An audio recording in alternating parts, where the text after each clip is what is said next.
e sa tua lo sa yo tu e na tua lo na yo tu mo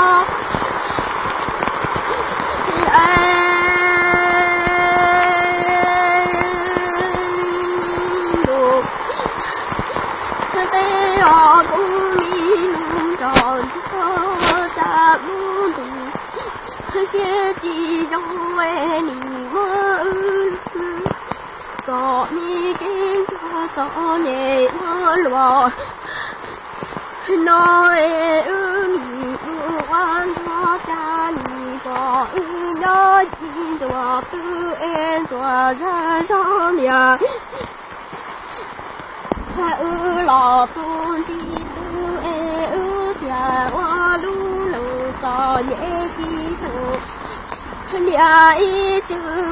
của mình nung tròn chúa xin nung nói đâu nhoi lòng ya lòng khi nhà xin đọc khi ta thay đâu cho nhà nói xin của tư của cho nhà của hai tôi đi kia dung tổ lo hoa lòng cha nhớ chỉ nhà ý xa rõ lo chỉ xa lo nói sau khi tổ cả lo cha tu đi hỏi cha tổ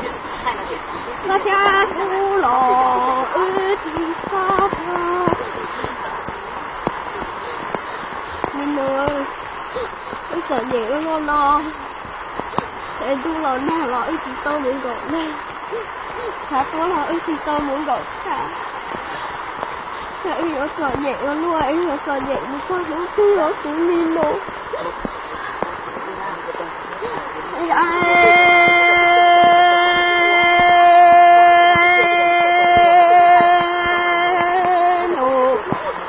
subscribe cho kênh Ghiền Mì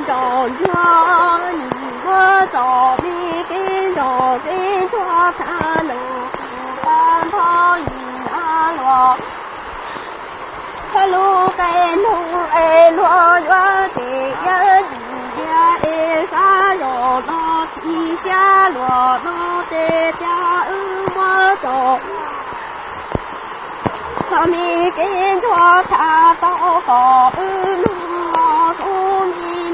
lỡ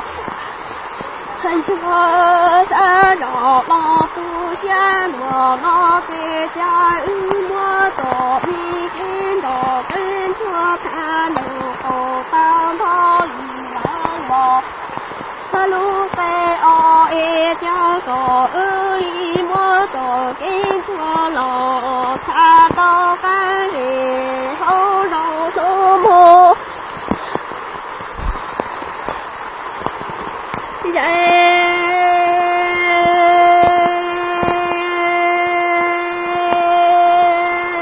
đủ cho tê ở tu mi luôn cho thân chúa cha nụ chúa lỡ nụ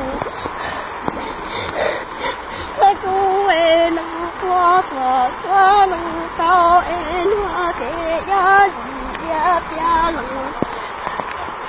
lo lo thì xa nuôi lần nhau từ thì xa sau đủ thế cũng mi nung tròn chúa cha nụ tua chúa nụ cao nụ có tua thế chúa nụ cu em hoa thế ya gì kia kia trong linh cầu thân chúa lo hoa nụ khi xa sau em trong ly cứu mi nung tròn thân chúa lo hoa nụ khi xa nu bò thì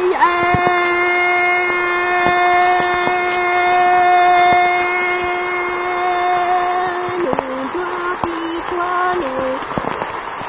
chúa chúa lo cha hứa em từ sen từng nó trên đà đoá chỉ tua lo lo nhà công chỉ lù lo gì cho mình cho chỉ cho mình thân cho tua lo thế mình e cũng luôn đọc lo tư do tua hãy luôn tư thế mà ý luôn đã về tư tư luôn lo mù kia cụ e xa rồi lo chỉ xe mà lo sao chỉ giống là tận đi đâu chỉ có thôi cho ta chỉ son đã cho mẹ ý để chúng muốn chơi một cái lo một cái lo mà thôi thôi mình luôn chung đại家有直譯啊嘛，今朝亦有啲點樣樣。你乜咁你冇真係看到我嗰陣啊，咁樣樣啲。